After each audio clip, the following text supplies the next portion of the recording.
Zee मराठीवरील सनई चौघडे ही मालिका सध्या जोरदार गाजते. याच मालिकेत खास मैत्रिणी एकमेकींच्या वैरी दाखवल्यात.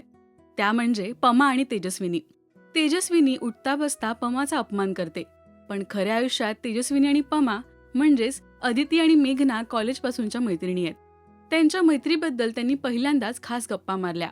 पमा म्हणजेच मेघना म्हणाली, अदिती आणि मी 11वी पासून पदवीपर्यंत एकाच बॅचमध्ये होतो. ती रुईया कॉलेजमध्ये होती आणि मी रुपारेलमध्ये.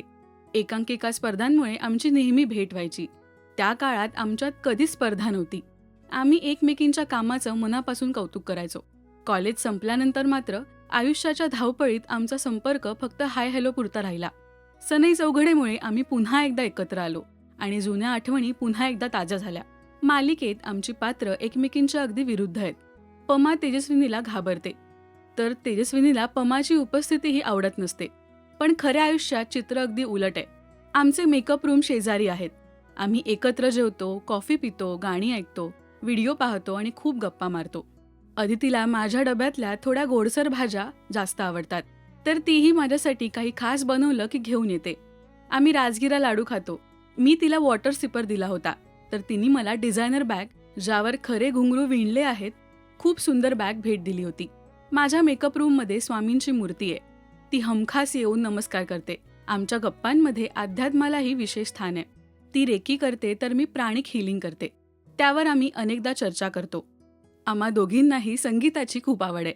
सेटवर वेळ मिळाला की आम्ही एकत्र संगीत ऐकतो, कॉफी पितो आणि एकमेकींसोबत वेळ घालवतो. आमचे स्वभाव मात्र खूप वेगळे आहेत. अदिती खूप ठाम आहे, उत्साही आणि बिनधास्त आहे, रॉकस्टार आहे, तर मी एकदम भावगीत, कमी बोलणारी आहे. पण कदाचित हाच आमच्या मैत्रीचा सर्वात मोठा गुण आहे. आम्ही एकमेकींना समजून घेतो, एकमेकींची साथ देतो आणि मनातल्या अनेक गोष्टी एकमेकींसोबत शेअर करतो. सेटवर तिचा सीन नसला की तिची खूप आठवण येते. ती आली की वातावरण आनंदी होतं.